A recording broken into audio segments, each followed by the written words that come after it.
दोस्तों आज की इस वीडियो के अंदर मैं आपको बताऊंगा कि फ्लिपकार्ट के सेलर पैनल पर अगर आपको अपने प्रोडक्ट की एमआरपी को चेंज करना है और चेंज करने के साथ ही आपकी सिंगल लिस्टिंग होती है और इसके साथ ही जो बल्क लिस्टिंग होती है उसी की आप एमआरपी को कैसे चेंज करेंगे फ्लिपकार्ट के सेलर पैनल पे।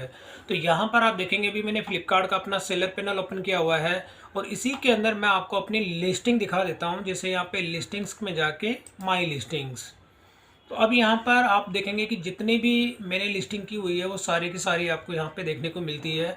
और अब इसी के अंदर मैं आपको वो प्रोडक्ट आपको दिखाऊंगा जिसकी की प्राइस मुझे इंक्रीज़ करनी है।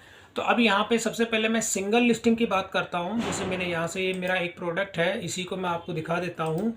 तो जब मैं इसको फ्लिपकार्ट पर अभी आपको दिखाता हूँ यहाँ पर, तो ये अभी आप देखेंगे 950। अब 950 मैंने इसकी जो है सेल प्राइस की हुई है और इसकी एमआरपी मैंने लिखी यहाँ पे है 999। अब मुझे क्या करना है, इसकी एमआरपी को चेंज करना है और प्राइस में इसको मुझे इंक्रीज़ करना है। तो अब इसके लिए क्या होता है कि मैक्सिमम जो एमआरपी आप देते हैं, जैसे मैंने यहाँ पे 999 लिखा हुआ है, तो मैं 999 से इसको जब तक मैं एमआरपी चेंज नहीं करता इस प्रोडक्ट को इस हाई प्राइस में मैं सेल नहीं कर सकता। तो इसके लिए आपको क्या करना होता है, ये मेरी एक सिंगल लिस्टिंग है। तो अब मैं यहाँ पे जाता हूँ एडिट लिस्टिंग। तो जैसे मैं एडिट लिस्टिंग पे क्लिक करता हूँ तो यहाँ पे होता है आपकी एमआरपी। अब एमआरपी जो यहाँ पे 999 है, अगर मैं इसको इंक्रीज़ करता हूँ, इंक्रीज़ का मतलब होता है कि आप इसमें एक एवरेज होता है, उस एवरेज से आप अगर बाहर जाते हैं तो आप इसकी एमआरपी को चेंज नहीं कर सकते हैं। जैसे फॉर एग्ज़ाम्पल मुझे इसकी प्राइस को 200 रुपये में एक्स्ट्रा ऐड कर रहा हूँ, इसके अंदर 999 है ये, तो 999 को यानी कि 999 रुपये है, मुझे इसको 1199 करने हैं। तो मैं यहाँ पे कर देता हूँ 1199। तो 1199 रुपये मैंने इसकी प्राइस को मैंने किया। अब जैसे मैं इसको सबमिट करता हूँ तो अब आप यहाँ देखेंगे कि इसके अंदर एरर शो हो रही है। अब एरर का मतलब क्या होता है कि आप इतनी हाई प्राइस, यानी इसके अंदर एक एक रेशो होता है। रेशो से मतलब होता है कि आप मैक्सिमम जो प्राइस है इसके अंदर ऑन एन एवरेज 100 रुपीज़ तक का आप इसमें इंक्रीज कर सकते हैं। 100 या इससे भी कम का जो होता है आप मैक्सिमम मतलब 10 रुपये से लेके इसमें 90 या 100 तक का एक एवरेज इसके अंदर मैं आपको बता रहा हूँ। अब जैसे फॉर एग्जांपल मैंने 999 था, अगर मैं इसी को यहाँ पे ये चेंज कर देता हूँ 1050। अभी मैंने इसमें क्या किया, सिर्फ 50 रुपये यानी 51 रुपीज़ का मैंने इसके अंदर जो एमआरपी को मैंने चेंज किया।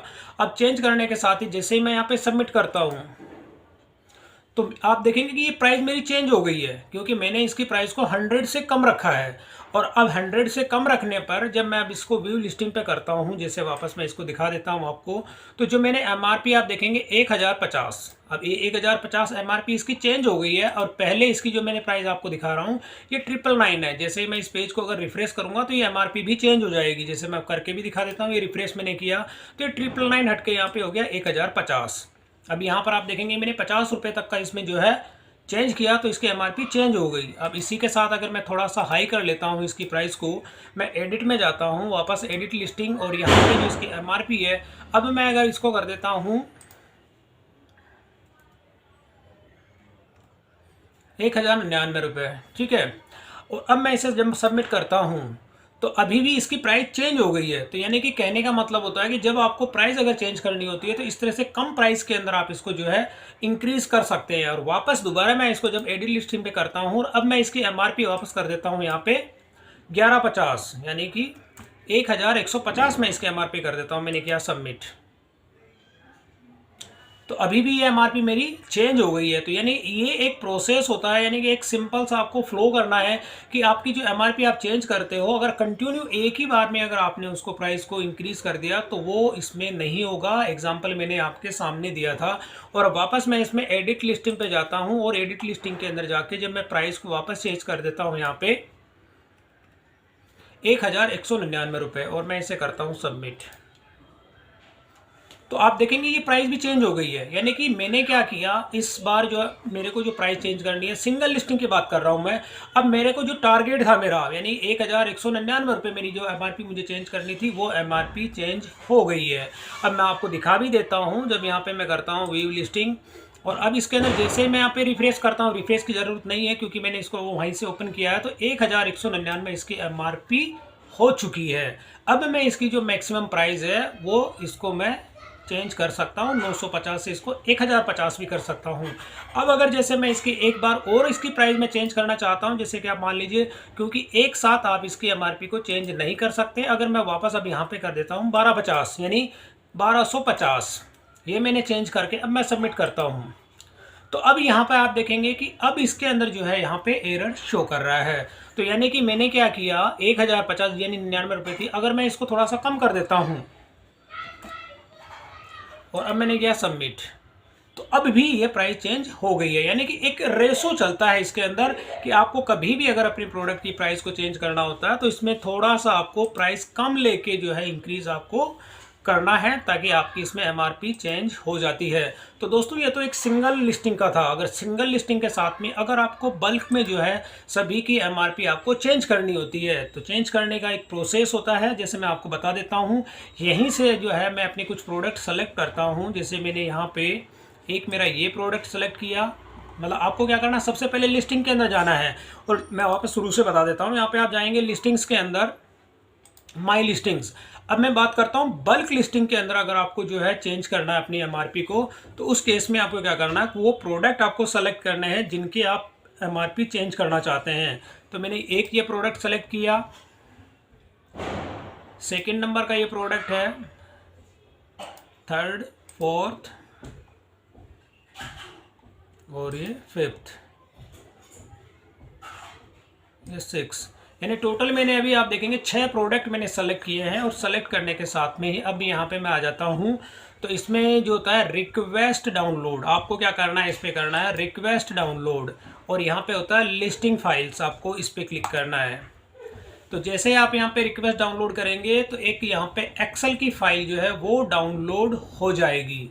तो अब इस प्रोसेस को भी होने दो। होने के साथ ही मैं आपको दिखा देता हूँ कि जब वो आपकी रिक्वेस्ट कंप्लीट हो जाती है तो उस केस में जो फाइल डाउनलोड होगी, उस डाउनलोड के अंदर जो प्रोडक्ट आपने सेलेक्ट किए हैं, यहाँ पे आप देखेंगे डाउनलोड रेडी। जब ये इस तरह से आ जाता है, जब आप यहाँ पे क्लिक करेंगे तो यहाँ पे वो जो फाइल है, ये एक्सेल की फाइल है, इसमें आप करेंगे डाउनलोड। और डाउनलोड होने के साथ ही अब मैं इस फाइल को आपको ओपन करके भी दिखा देता हूँ कि इस फाइल के अंदर आपको क्या कंटेंट आपको देखने को मिलते हैं। तो अब मैं यहाँ पे जैसे इसको व्यू करता हूँ, प्रोटेक्शन जो प्रोडक्ट इसका व्यू है उसको मैं इनेबल कर देता हूँ।